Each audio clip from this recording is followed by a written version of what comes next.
Welcome to my YouTube channel. Hi, welcome back to my YouTube channel. මම හිතනවා මගේ ලස්සන ළමයි සතුටින් පරිස්සමින් ඉන්නවා ඇති කියලා. ඔන්න ඉතින් ගොඩ දවසකට පස්සේ මම vlog එකක් අරගෙන ආවා. මේ වීඩියෝ එකෙන් මම ඔයාලත් එක්ක share කරගන්නේ new vlog එක. ඉතින් එහෙනම් වීඩියෝ එකත් එක්ක දිගටම එකතු වෙලා ඉන්න. මුලින්ම කියන්නම් ඔයාලට මේ ලැබුවා වූ අලුත් අවුරුද්ද සාමය සතුට පිරි නිරෝගී වාසනාවක් යන්දන සුබ අලුත් අවුරුද්දක් වෙන්න කියලා මම හදවතින්ම ප්‍රාර්ථනා කරනවා.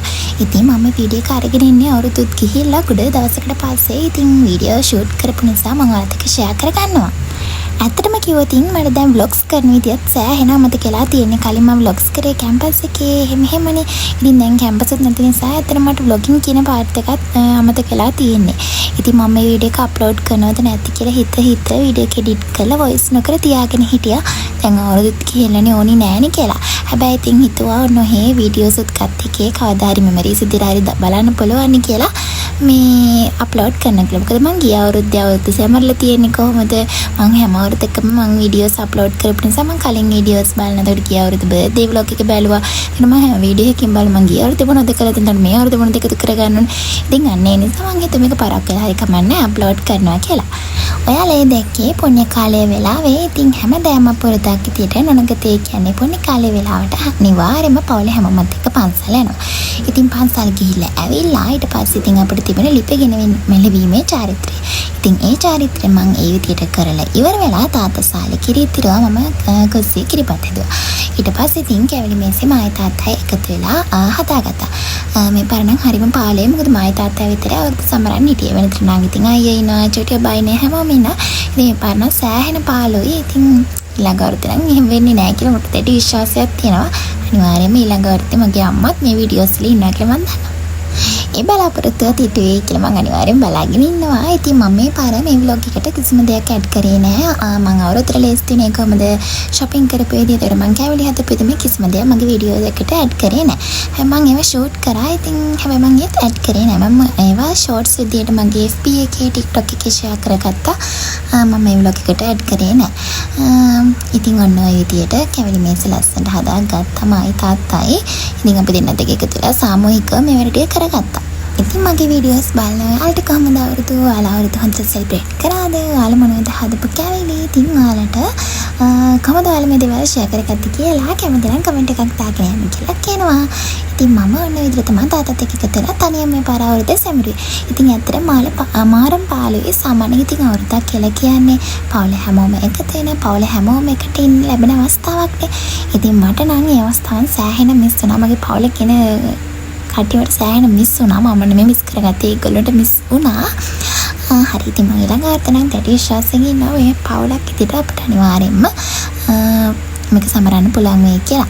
ඉතින් මම ගිය අවුරුද්දේ මගේ නිවිජය vlog එකෙත් ඒ දේ විදිහටම කියලා තියෙනවා. හැබැයි ඒක ඉටු කරගන්න බැරුණා. ඉතින් ලොකු බලාපොරොත්තුවක් තියෙන ඊළඟ අවුරුද්දේ හරි මගේ බලාපොරොත්තු ඉෂ්ට වෙයි කියලා.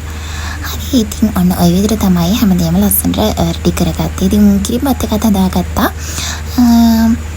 මං ගියපාරේ අපි සාමාන්‍යයෙන් කිරිපත් හදාන්නේ මොකක් ට්‍රේ එකක් උඩ එහෙම තියලා. ඉතින් මගේ යාළුවා වීඩියෝස් බලනකොට කිව්වා ඔයා මෙහෙම හදලා බලන්න කියලා කෙහෙල් කොලේ උඩ තියෙන ඒවා මතක් වෙලා තකහණියක් කෙහෙල් කොලයක් කපාගෙනවා.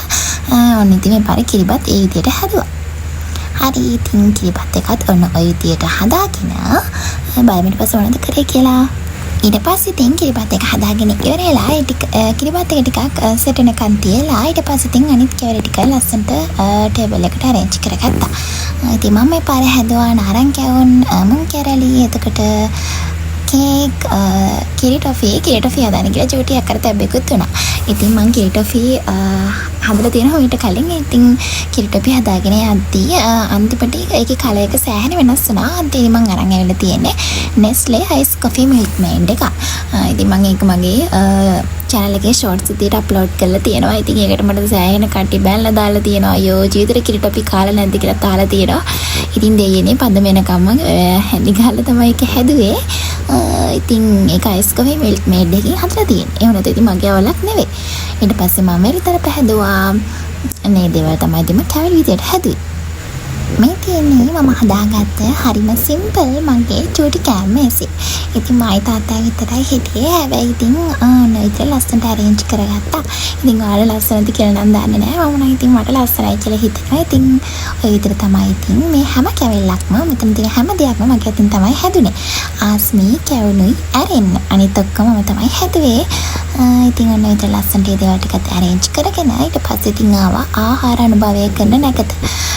දෙයනේ එක තමයි මම ආසම නැකත. මොකද සාමාන්‍යයෙන් ඔනක තේ ලබලා ඒ දේවල් අකුරට මේ ඉටු කරනවා. ඒ අතට වතුර කරක්වත් බිව්වේ නෑ. ඉතින් හැමදාම වගේ කරන දේ මේ පරත් කරා. මේ වෙනකොට නම් පාන් කියා ගන්න බෑ තරම් අමාරුයි. ඉතින් මේ වෙලාව වෙනකම් බලාගෙන හිටියා. ඊට පස්සේ ඉතින් අපේ ගෙදර හැමදාම තාත්තා පහන පත්තු කළා. මේසි පහන තාත්තා පත්තු කළා. ඊට පස්සේ ඉතින් තාත්තා බෙදාගෙන හැමදාම අපේ තාත්තා කවනවා. ඉතින් ඒ දේවල් අපි කොච්චර ලොකුනත් අපි දන්නේ කාලේ නම් තාත්තගෙන් තමයි හැමදාම උනේ. ඉතින් මේ අවුරුද්දේ ඒ දේවල් ඒ විදිහටම නෑ. ඉතින් තාත්තා මා විතරයි ඉතින් අපි දෙන්නේ දේවල් හරිම අක්කුරට පිළිවෙලට කියපු වෙලාවටම on time වැඩේ කරා. තාත්තා කෑම බෙදාගෙන ඊට පස්සේ ඉතින් අපිට කැවුවා. ඉතින් අපිට කියන්නේ අපේ චූටි මරණත් අන්තිම මොහොතේ අපේ ගෙදරට ආවා.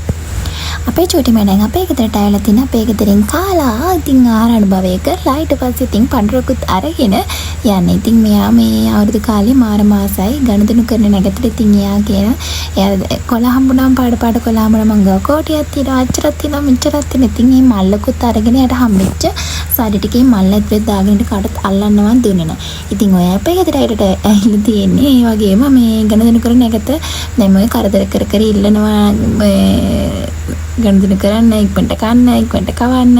එහෙම ඉතින් අපි කිව්වෙත් නෑ. ඊට පස්සේ ඉතින් එයාම අරගෙන තාත්තටයි මටයි කෑවා. ඔය කාලේ තමයි අපේ ජීවිතේ ලස්සනම අවුරුද්ද තිබුණේ. ඉතින් කිසිම දෙයක් තේරෙන්නේ නැති කිසිම බරපතලක් නැති කිසිම වගකීමක් නැති ලස්සන කාලයක්. ඉතින් ඔය කාලේ තමයි අපි අවුරුද්දට ආසම. ඉතින් මම මෙච්චර ලොකුලත් අවුරුද්ද කෙනේ concept එකට ඒ සංස්කෘතියට මාර මාසයි. හැබැයි ඉතින් චූටි කාලේට වඩා දැන් ඉතින් සතර චුටක් එහා මෙහා වෙලා තියෙනවා. ඉතින් චූටි කාලේ අපි හරිම සෑහලුවෙන් අපේ අම්මලා තාත්තලා අපට අරන් දෙන දේවල් ඇඳගෙන ඒගොල්ලෝ අපට හදලා දෙන දේවල් කාලා එහෙමනේ ඉතින් අපි අවුරුද්ද සමරන්නේ. අපි ඉතින් ලොකු වෙනවත් එක්කම අපිට ඒ දේවල් තනියම කරගන්න වෙනවා. ඉතින් එහෙම තමයි. ඉතින් අපි චුටිය බාලා තමයි මේ කාලේ තමයි අවුරුද්ද සමරන ලස්සනම කාලේ. දැන් ඉතින් තියෙන්නේ මං හදාගත්ත කෑමවල මම්ම රස බලන වෙලාවක්. ඔන්න ඉතින් වාඩි වෙලා දැන් ඉතින් තිබුණු බඩගින්නේ හැටියටත් එක්ක හොඳට කෑම. ඉතින් චුටිය බාලත් කෑම බෙදලා දීලා ඊට පස්සේ ඉතින් තියෙන හැම දෙයක්ම කාලා හොඳ වැඩි කියන කාලා පැයක් දෙකක් විතර නිදාතුත් ගත්තා. ඇත්තටම මේ vlog එකේ මම මොනවද කිව්වේ නොකිව්වේ කියලාත් මට ලොකු අයිඩියා එකක් නැහැ. ඇත්තටම මට vlogs කරන විදිහට voice කරන විදිහ මේ හැම දෙයක්ම මතක කියලා දෙන. ඉතින් මම හරිම සැහැල්ලුව මේකට voice කරා. ඉතින් මම හිතනවා ඔයාලා මේ වීඩියෝ එකත් enjoy කරන්න ඇති කියලා. ඉතින් මගේ channel එකට අලුතින් එකතු වෙලා මේ videos බලන කෙනෙක් නම් අනිවාර්යයෙන්ම මගේ channel එක subscribe කරගෙන යන්න. ඒ වගේම තමයි ලස්සන comment එකක් දාන්න. මම ඔයාලාස විදිහේ වීඩියෝ තුත් ඉක්මනට මේ ඉස්සරහට අරගෙන එන්න. ඔන්න ඔය විදිහට තමයි මම තාත්තයි මේ පාර තනියම අවුරුද්ද සමරුවේ. ඉතින් එහෙනම් ගිහින් එන්නම්. bye bye. හැමෝම සතුටින් පරිස්සමින් ඉන්න. බුත් සරණයි.